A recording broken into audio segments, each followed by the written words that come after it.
Coast to Coast walk starts in St. Bees, continues to Annerdale Bridge, from Annerdale Bridge to Rosthwaite, on to Grassmere, over to Patterdale and Burnbanks, from Burnbanks to Orton, and Orton to Kirkby Stephen, which is roughly halfway. From Kirkby Stephen on to Keld, from Keld to Reeth, and Reeth to Richmond. In Richmond we spent a rest day. After our rest day in Richmond we had our longest stretch, 23.5 miles, but the going is fairly flat over the Vale of Mowbray to Ingleby Cross. From Ingleby Cross to Claybank Top to Gladesdale. Gladesdale to Robin Hood's Bay, our final destination. The distance from St. Bees to Robin Hood's Bay is approximately 193 miles. This we covered in 14 days of walking. We arrived in St. Bees mid-afternoon, and after checking in we set about exploring this small town.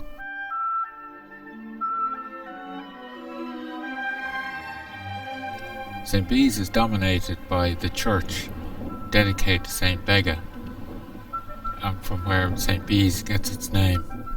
St. Begna fled from Ireland when her father betrothed her to a Norseman.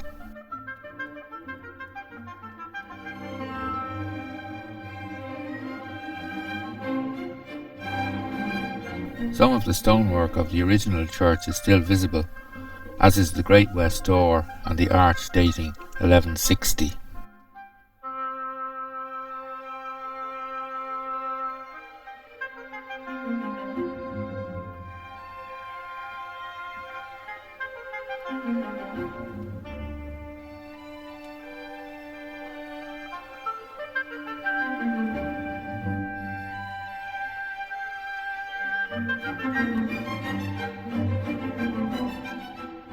These are just a few of the fine stained glass windows.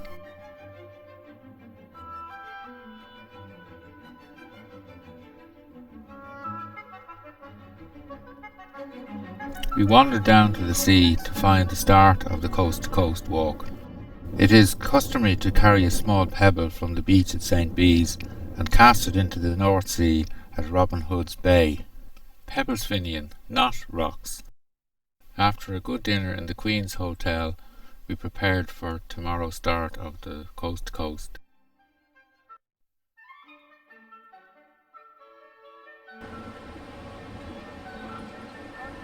We first dipped our feet into the Irish Sea before setting out.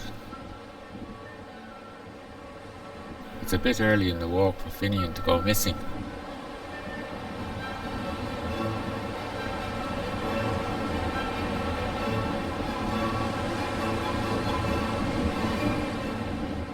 We climbed up St. Bees Head and looking back could see that St. Bees is a holiday destination. From an observation point we could look back and see Sellafield, the nuclear power station.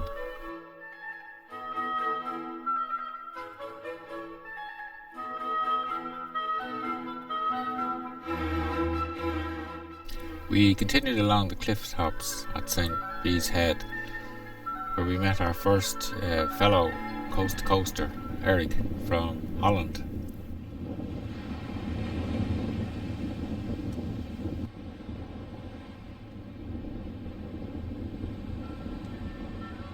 Although this was a breezy September day, it still got very warm. Some felt it necessary to convert to shorts.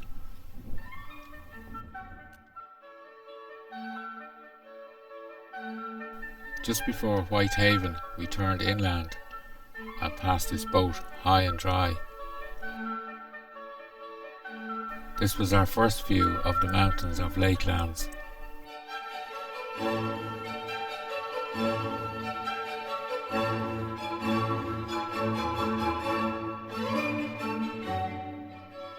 We passed this monument to coasters.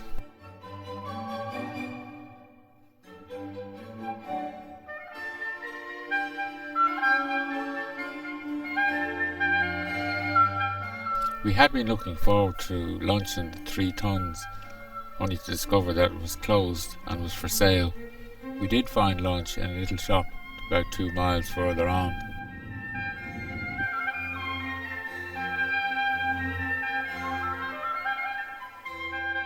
Then it was quite a stiff climb up Dent Hill.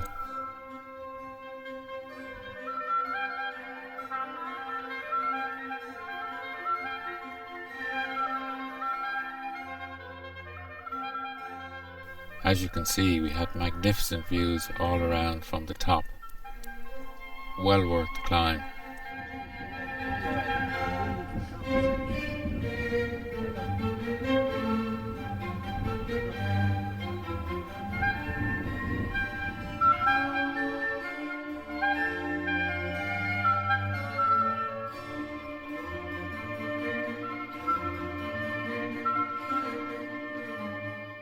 From here, this was to be our last view of the Irish Sea, and you can just see a little piece of Sellafield in the centre. We dropped down from Dent Hill and followed the Nannycatch Beck through this little valley.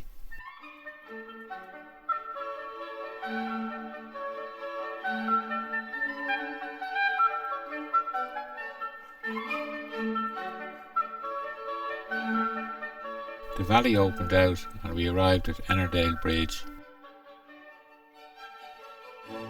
From here we were picked up and brought to our accommodation 3 or 4 miles away.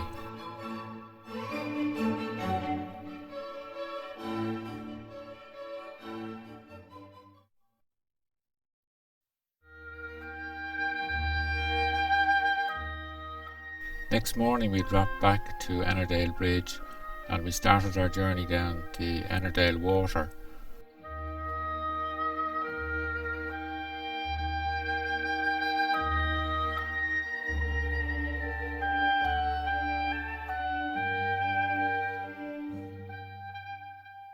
We followed a track down the eastern side of this long, narrow lake.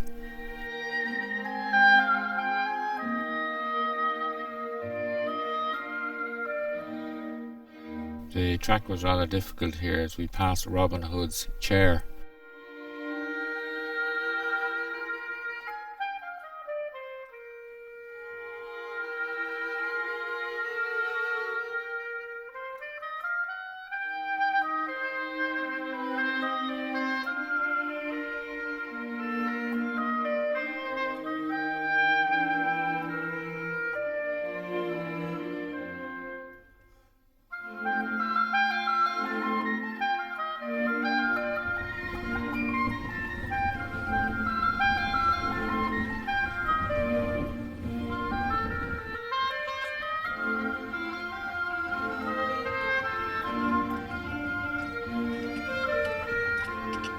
We found a suitable place at the head of the lake for a morning break.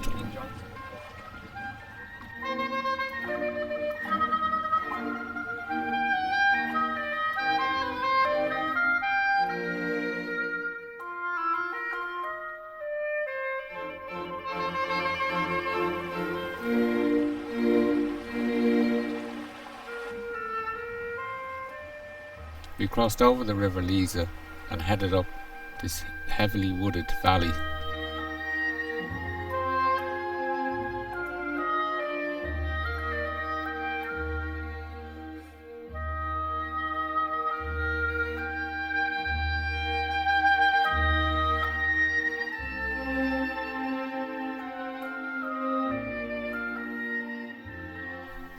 The Forestry Commission were busy cutting out these trees.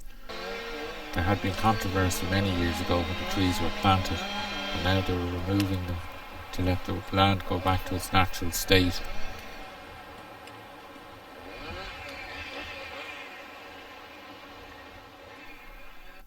We were very glad to get away from the noise of the chainsaws.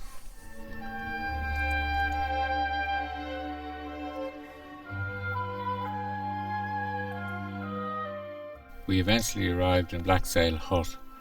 This is quite a popular place to stay as in a very remote area.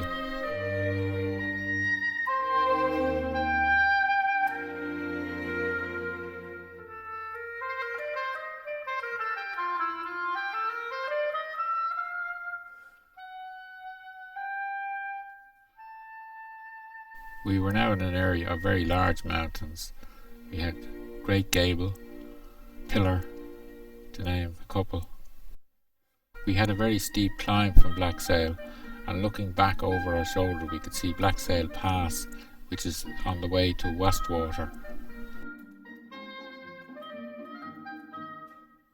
After a stiff climb we reached the plateau, and down below we could see Buttermere and Crummock Water.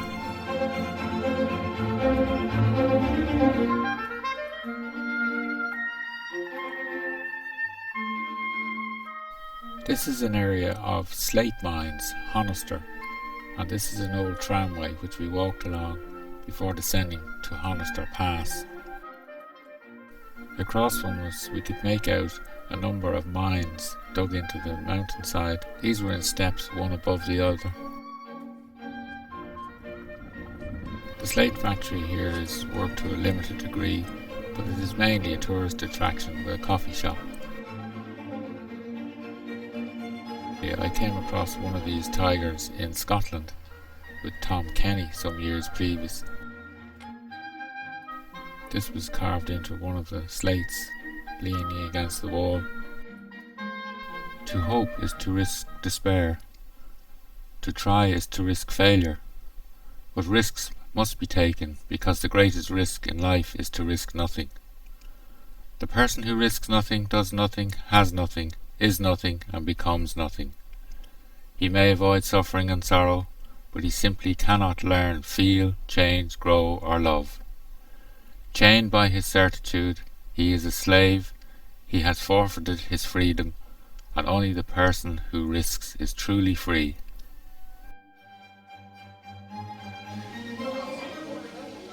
A quick cup of coffee and continue on down the hill towards Borrowdale.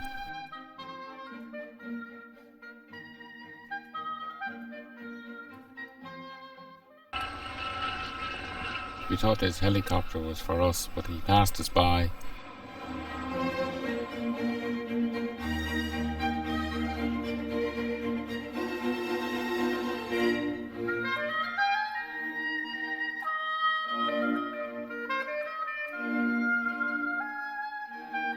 This was our first view of the beautiful Borrowdale before descending to Seatoller with its typical stone cottages. On our journey we were to cross over many of these beautiful old packhorse bridges. We reached Rosthwaite, our destination for the day, late afternoon.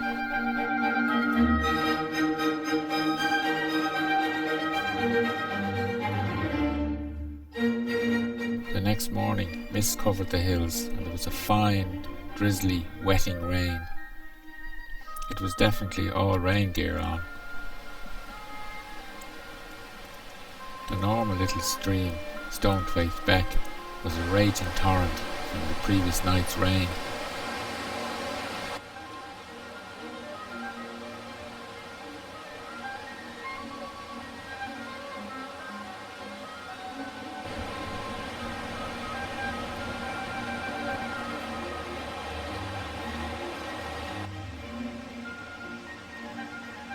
This turned out to be the wettest day that we had during the whole walk. As we climbed this narrow stony track, everywhere we looked there was water pouring down the hillsides.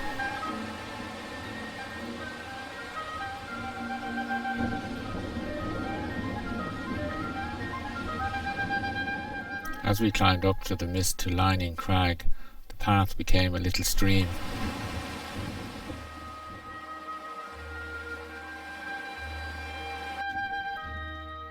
We descended down to Grasmere, following the Easdale Beck.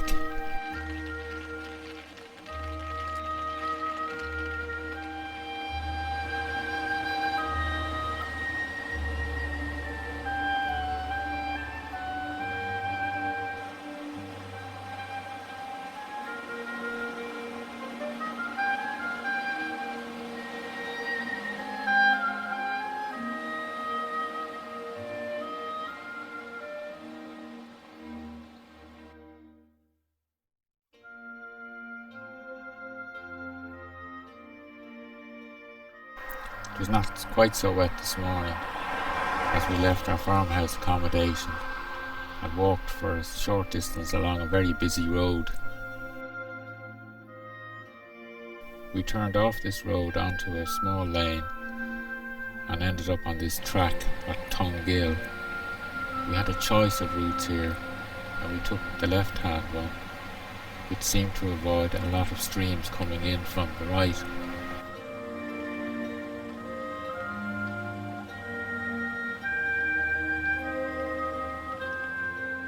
As we looked back on our climb, we got a beautiful view of Grasmere and the valley. Our choice of route today turned out to be the correct one, because down below we could see streams coming down from the mountainside. We did meet two gentlemen, one of them who was injured crossing one of these streams and had to discontinue the walk.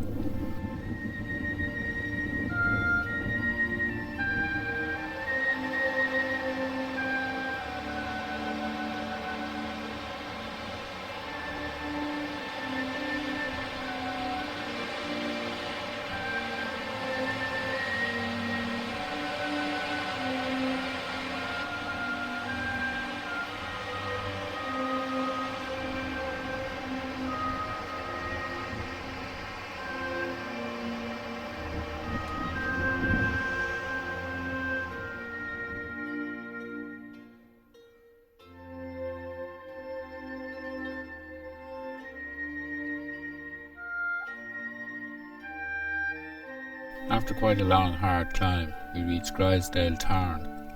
It had been my intention, had the weather been good, to go from here to Helvellyn, a slight diversion, but the weather was too bad and would not have been worth it.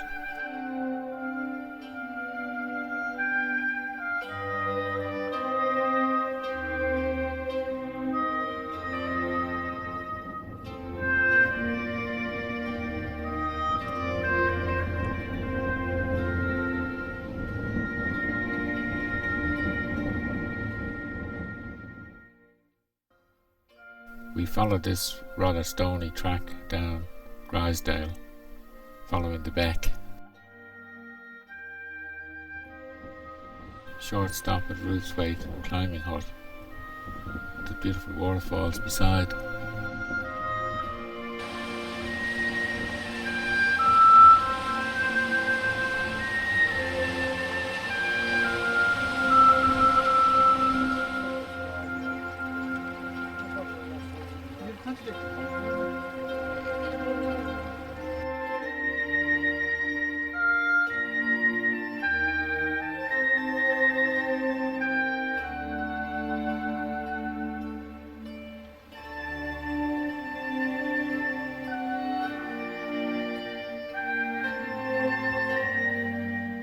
We continued down the valley, past the little bridge, into Patterdale, our stop for the night.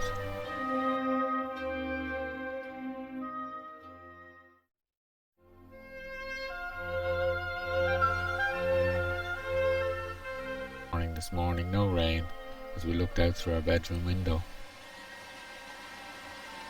As we left Patterdale, we passed the White Lion pub where we'd eaten the night before and stopped briefly at a village shop. This is where Wainwright first sold his guides. As we climbed and the morning became hot, it was shorts for some.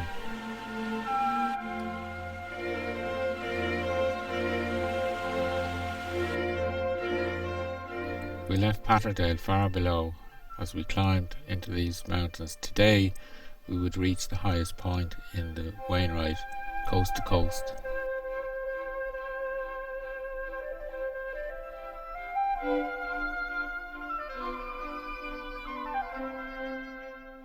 We were very soon into the most remote places in the Lakelands.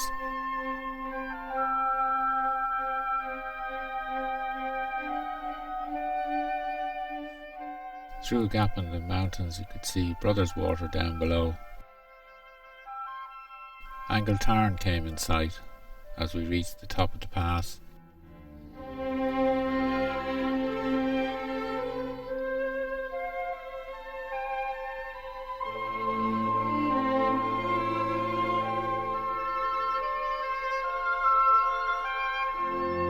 We skirted round the angle turn with its little islands.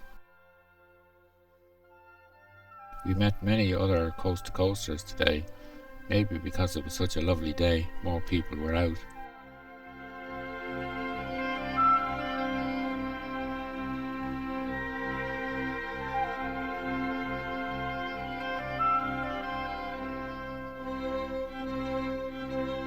A brief view of Hayeswater.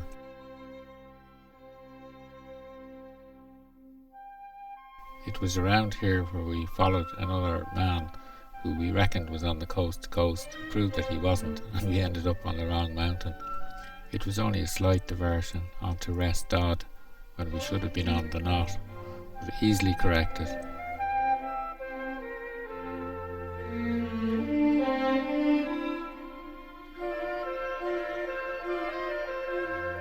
We should have been over there, the Knot.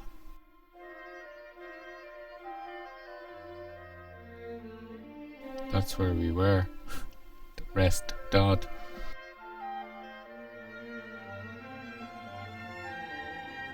The coast-to-coast path takes a tight turn here. To go straight on would be High Street, the old Roman road. This was not on our route.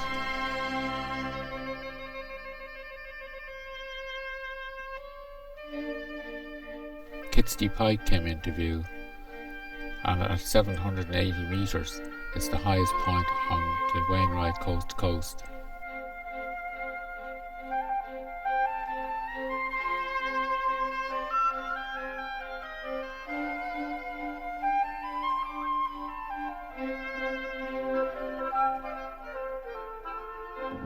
We celebrated on the summit of Kitstey Pike.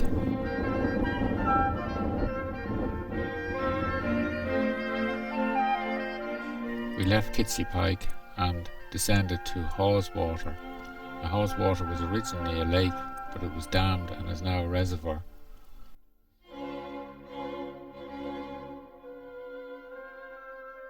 The way down was quite hazardous, very wet and slippery in spots, and large outcrops of rock.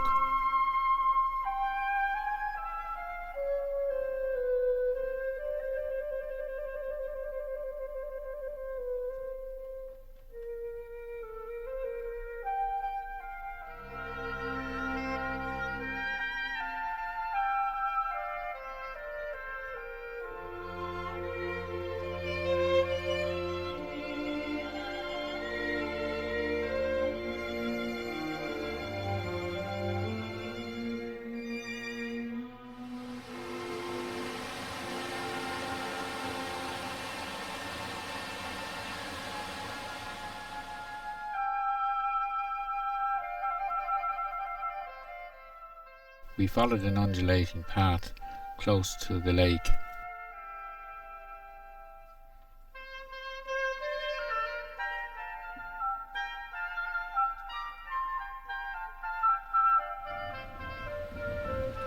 A herd of sheep near Burnbanks, our day's journey's end.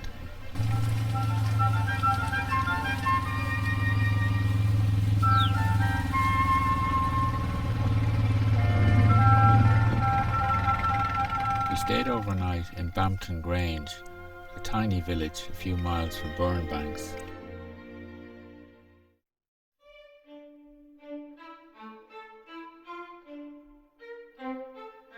We stayed in the hotel, the Crown and Mitre, a lovely little hotel. I waited patiently in the morning for the clock to chime 9. The chimes were somewhat spoiled by a refuse truck which arrived at precisely the wrong moment.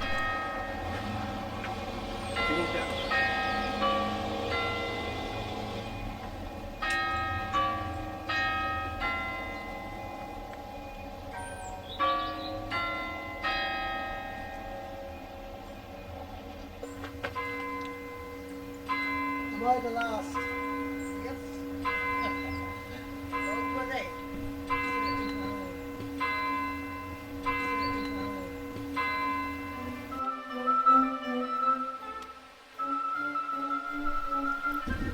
Back on the trail, a blustery morning.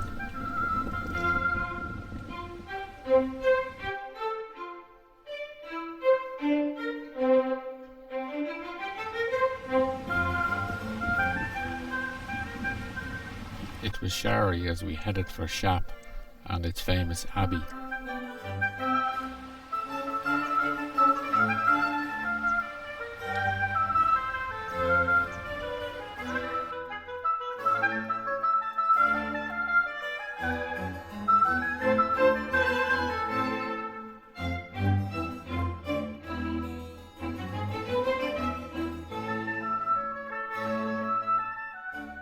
We explored the impressive ruins.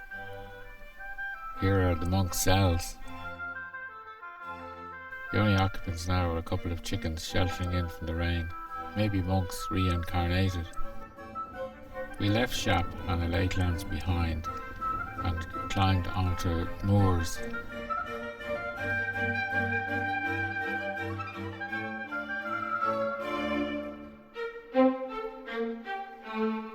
Having crossed the moors, we eventually arrived at Orton, a picturesque village. We had dinner in the George Inn, where somebody had a sense of humour. It was very quiet, so they did need the business.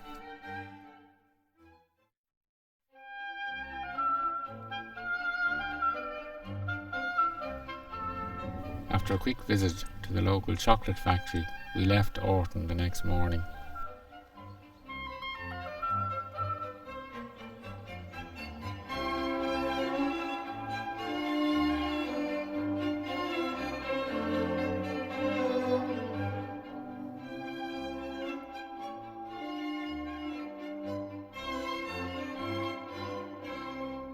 The path took us first through farmland and then up onto high moors, heather-clad.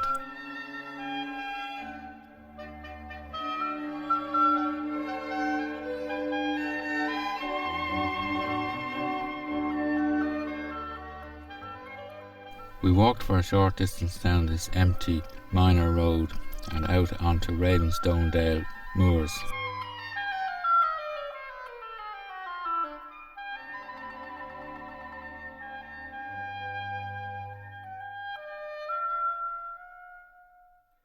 On some of these paths it was like walking on a soft green carpet.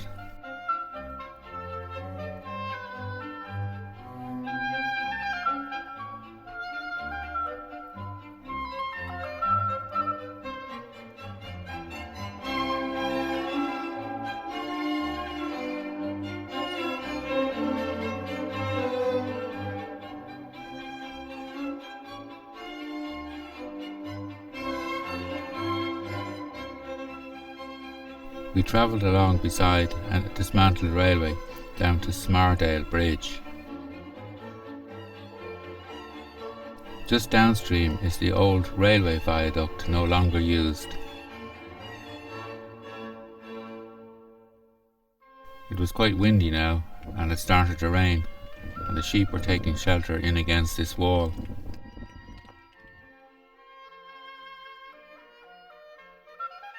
The rain stopped and it brightened up as we dropped down to Kirkby Stephen. As we approached Kirkby Stephen, two horses came out to greet us.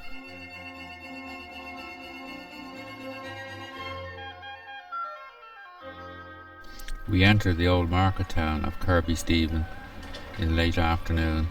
Unfortunately, because of time constraints, Finian had to leave us at Kirkby Stephen and return home.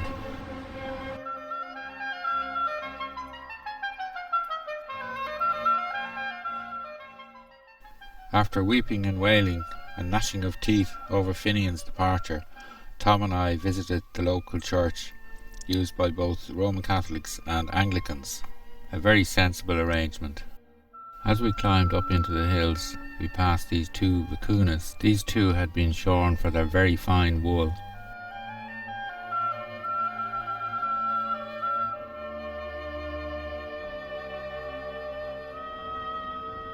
It was raining slightly now, but there was a very, very strong wind as we climbed up to 9 Standards Rig.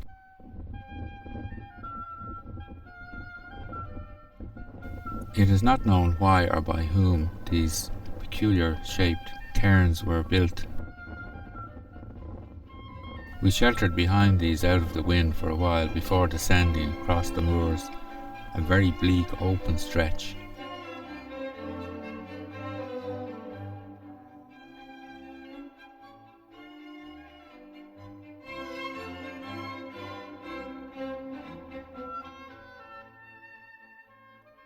We followed this valley down beside the Whitsunday Beck.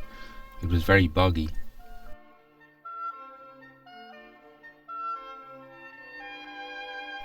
We approached Ravenseed Farm, expecting to get refreshments here, as we knew that they did offer some. Unfortunately for us, it was closed, as the lady who ran this place had gone into town to do her shopping. However, we made ourselves comfortable at this bench while Tom chatted up a local bird.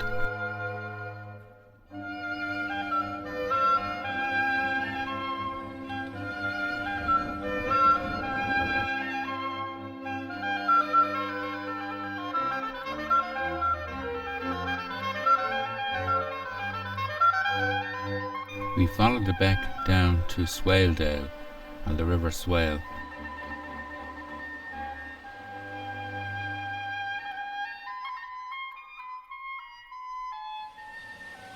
We stopped to admire Wainwright Force, or the waterfall. Its browny colour reminded me of Guinness.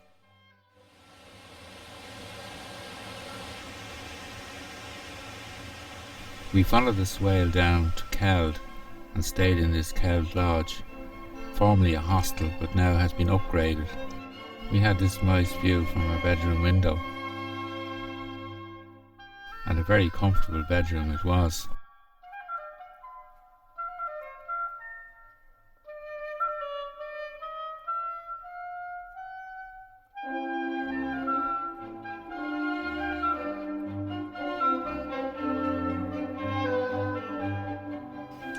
Leaving this small town next morning, we passed through many of these beautiful old stone houses.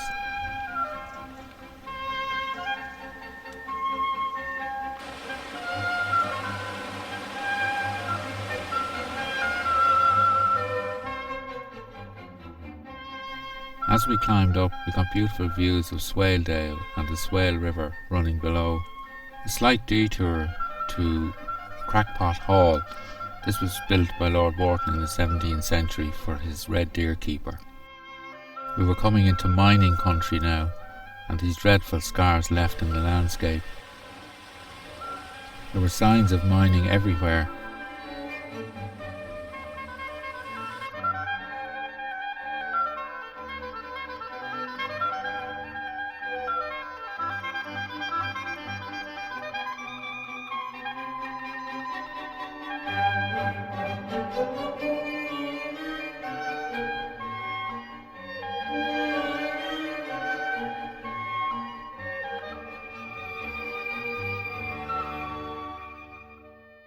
This huge scar in the landscape is known as a hush.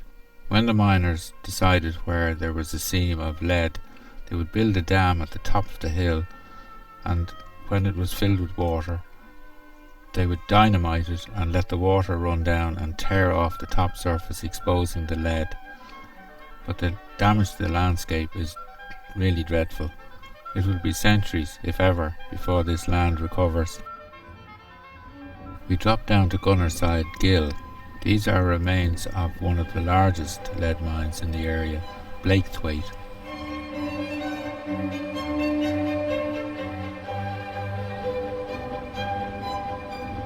We stopped here for a while and had our morning break.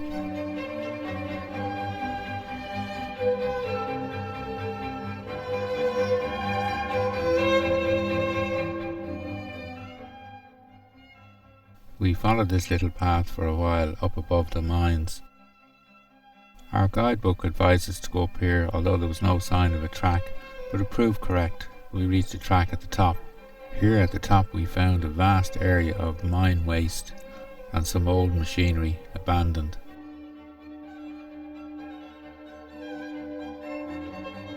There was quite a large shooting party at Old Gang smelting mills. As we walked down the track, we were passed by the shooting party as they went down to Surrender Bridge to raise more grouse.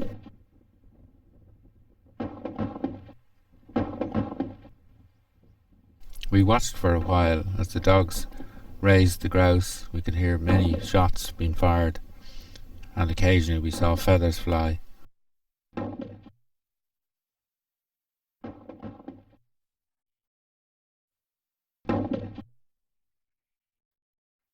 One that got away.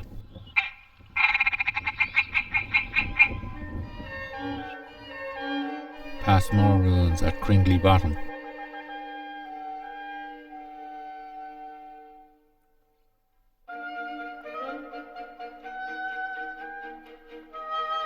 We left the moors and descended down to Gila village.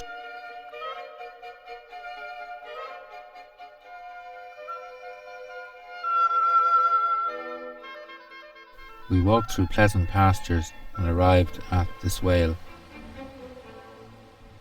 We followed the river down through Swaledale into Reeth.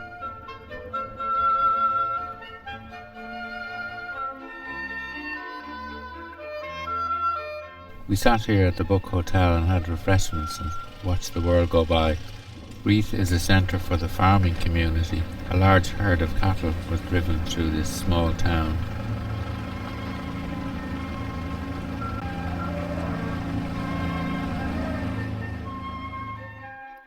Reeth has a very large green square in the centre of the town, surrounded by all the various buildings.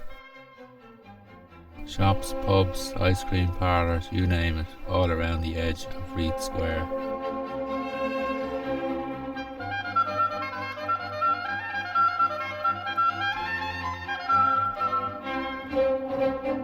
The Black Bull in particular held our interest. The proprietor of the Black Bull, in a fit of pique because he was refused planning permission for a certain project, put his sign upside down just to annoy the authorities.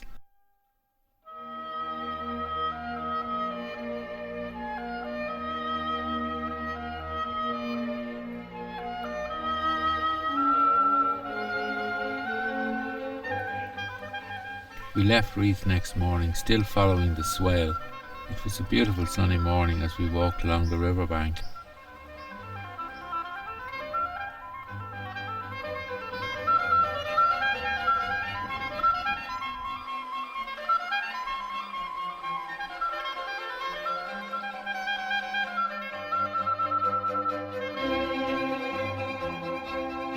Below us was the ruined Benedictine Priory at Merrick.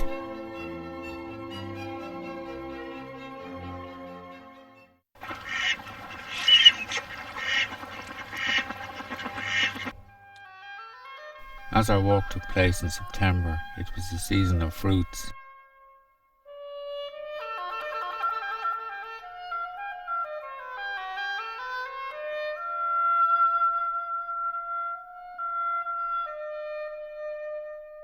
We walked for a couple of hours over this lovely farmland, eventually arriving at this farmhouse which served morning coffees.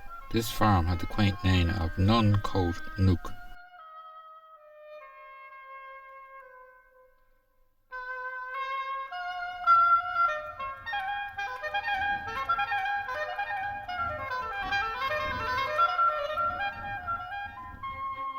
Late morning we stopped at the little village of Marsk. The Hutton family in Marsk produced 2 Archbishops of Canterbury. We paid a visit to the Church of St. Edmunds.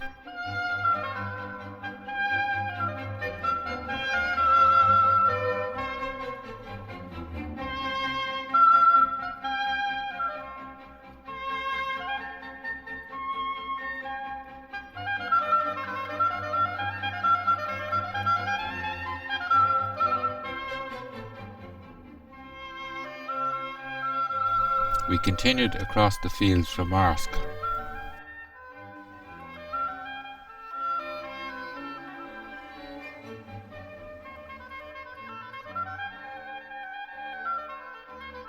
Crossing Paddy's Bridge, we climb up to Applegart.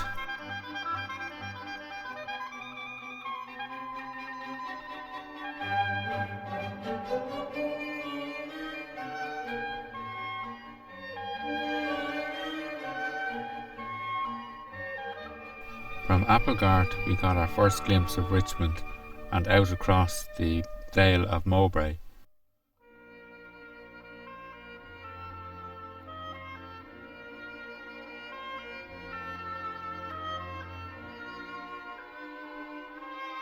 We had a well-deserved rest day in Richmond.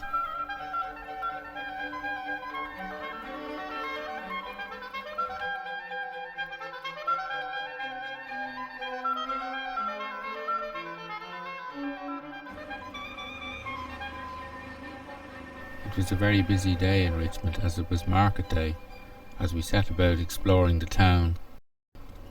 There's a lot to see in Richmond, a lot to keep one occupied, and particularly so on a market day.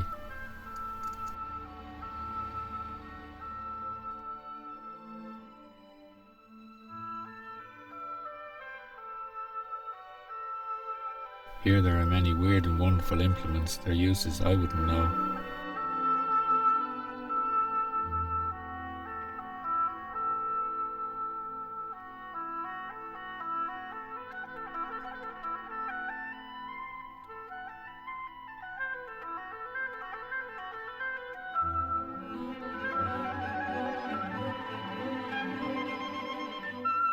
We walked through the narrow streets of Richmond up to the castle. Richmond's castle was built in the 11th century by Alan the Red. It's an enormous structure. Within the main tower there is a museum which gives examples of what life would have been like in the early times. In those days, the local lord got a percentage of every transaction that was carried on.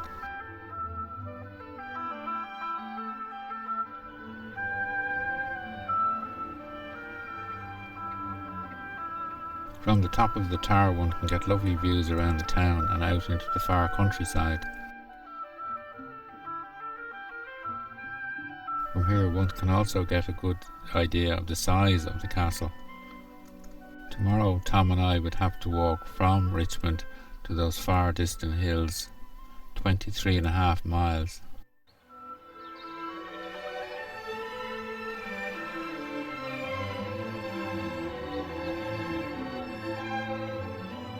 This was the garden for the ladies of the castle.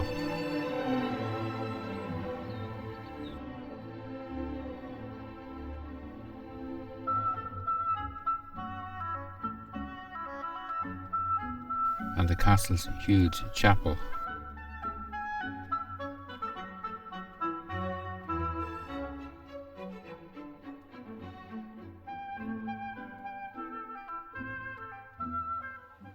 The castle itself is built high on a bluff above the River Swale.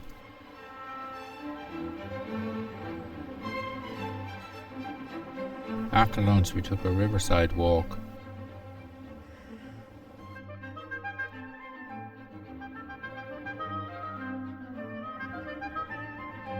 These people in the river were emergency service people who appeared to be looking for something. We hoped it wasn't a body. We came to another small church, also dedicated to St. Edmund.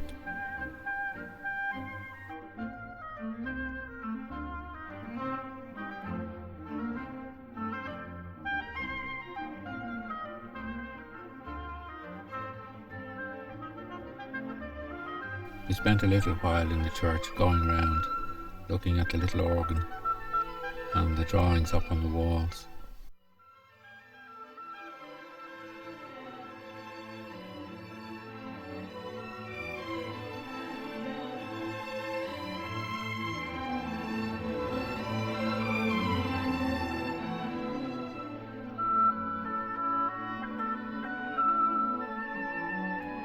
Right beside the little church are the huge ruins of Easby Abbey.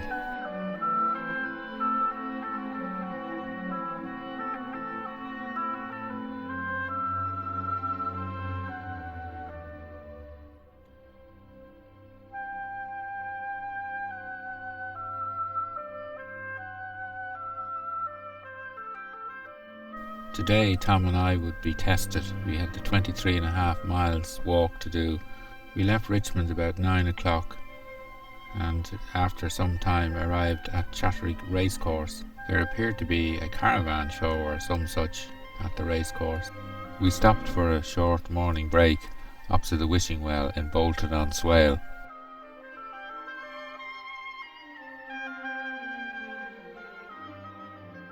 Tom doing his Pied Piper piece.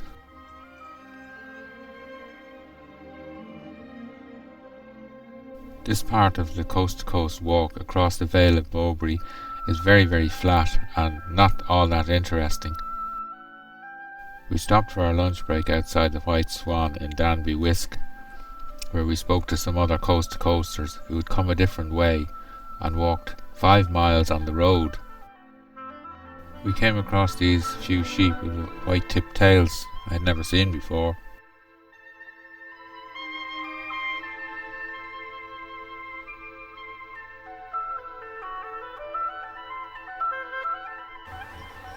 Our hostess's cats were having a row.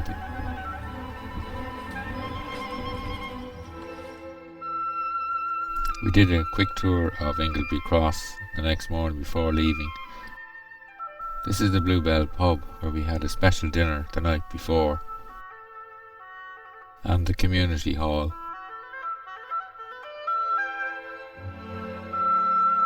Just outside the village is the local church, and beside it is Arncliffe Hall, a very stately home.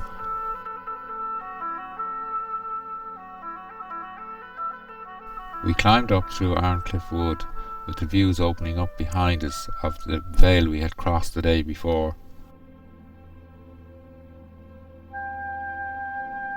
Tom will have to get a real mobile phone as he can't get a signal here.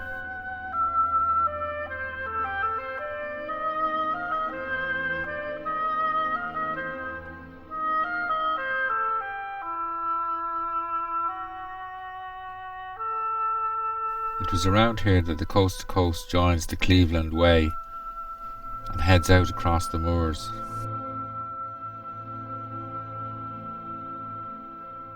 We leave the moors for a short section and enter some woods.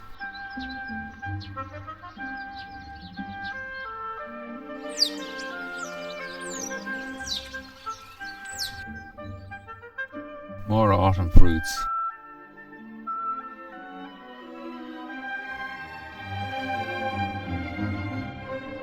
We climb up again to moors for quite a long stretch.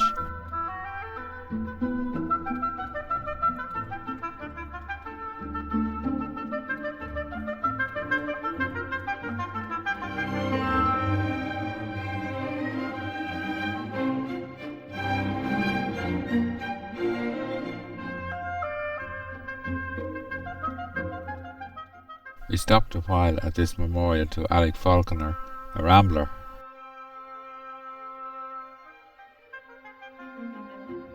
There was also this plaque here, a request from the Holiday Fellowship, rather difficult to read. Friend, when you stray, or sit and take your ease on moor or fell or under spreading trees, pray leave no traces of your wayside meal, no paper bag, no scattered orange peel, nor daily journal littered on the grass. Others may view these with distaste and pass. Let no one say, and say it to your shame, that all was beauty here until you came. We continued on across the moors with this wonderful scenery opening out.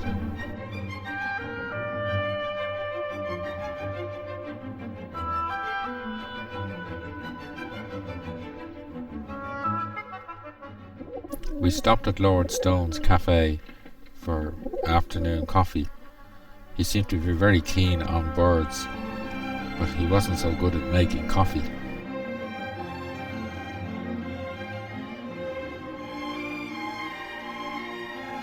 After a break at Lord Stone's, we carried on along what is still the Cleveland Way.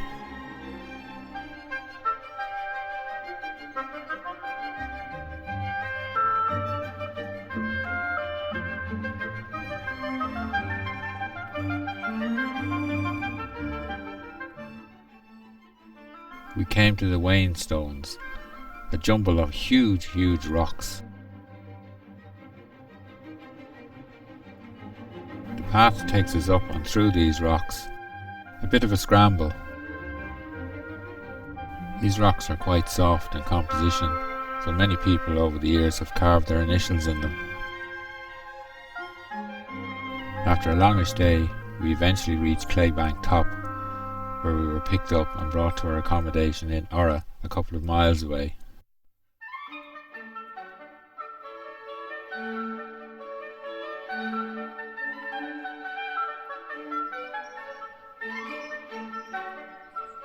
Next morning we woke to a thick mist covering the tops.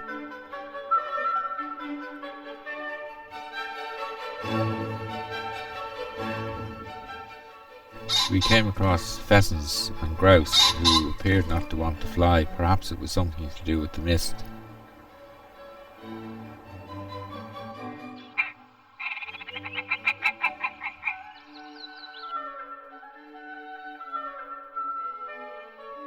We climbed up onto Ora Moor and found this lovely track which we followed, passing some of these stone markers. This fine track across the hills is the remains of an old iron ore railway. Consequently, it is good and flat and easy to walk on. We left the Cleveland Way here and continued on the coast to coast.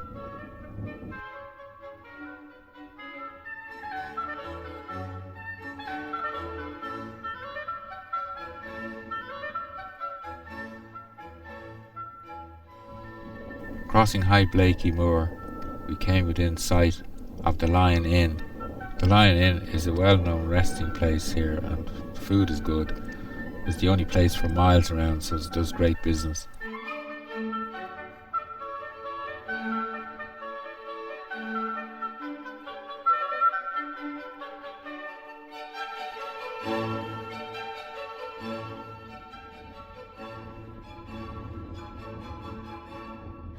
Leaving the Lion Inn, we crossed Moor Moor until we came to Fat Betty. Nobody really knows how Fat Betty got her name. High in a remote part of the moors is this windowless hunting lodge. It appears it was built in 1801.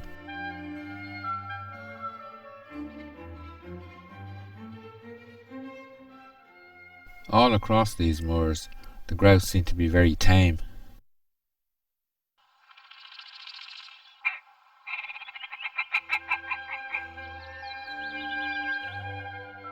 As we near Glaisdale, our destination for the evening, we look down into the valley of Fry Updale.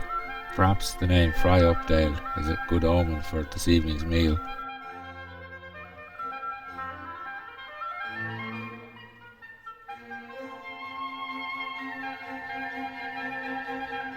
We stayed the night here in the Arncliffe Arms.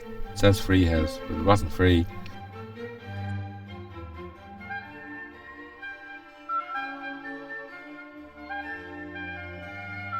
A local story goes about Beggar's Bridge. A poor man, while wooing a girl on the other side of the river, used to have to wade across and get very wet. He went away, became rich, and so it wouldn't happen to him or anyone else, he built a bridge. We walked by the riverside through Arncliffe Wood.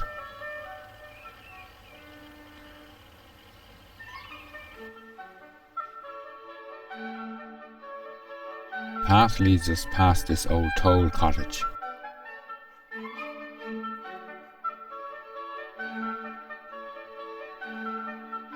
The price list is still on the wall, having been restored.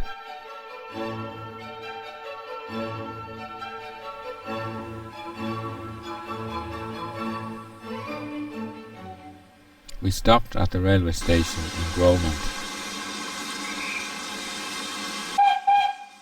We couldn't have timed it better. There was a steam train about to leave Gromont station as we arrived.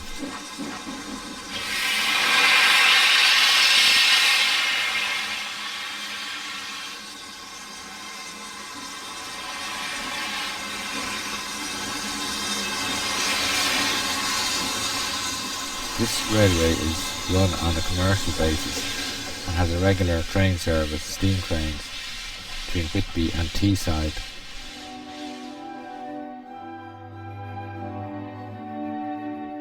We found a rather amusing plaque on the wall of this cottage.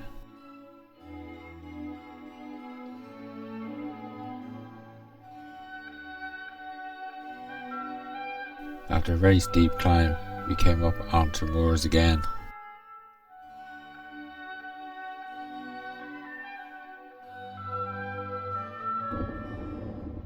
After about an hour, we came to this very busy road which we had to cross. Then we dropped down to Littlebeck. We walked through great wood, coming to falling foss. Beside the waterfall is Midge Hall, now a tea house, and thankfully no midges.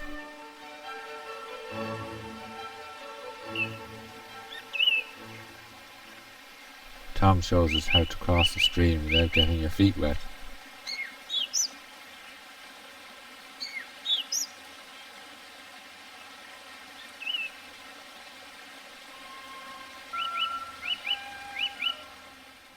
Leaving the woods behind, we come on the last section of the journey. It was here that we got our good view of the North Sea. Up to this we had only got tiny glimpses.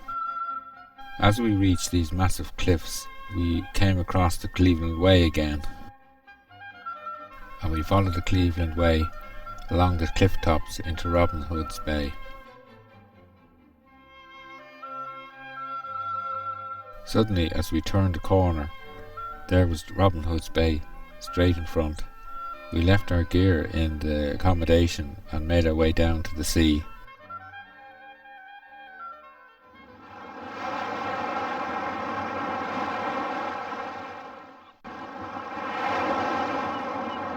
Without pomp and ceremony, we tossed our pebbles into the North Sea, as is traditionally expected.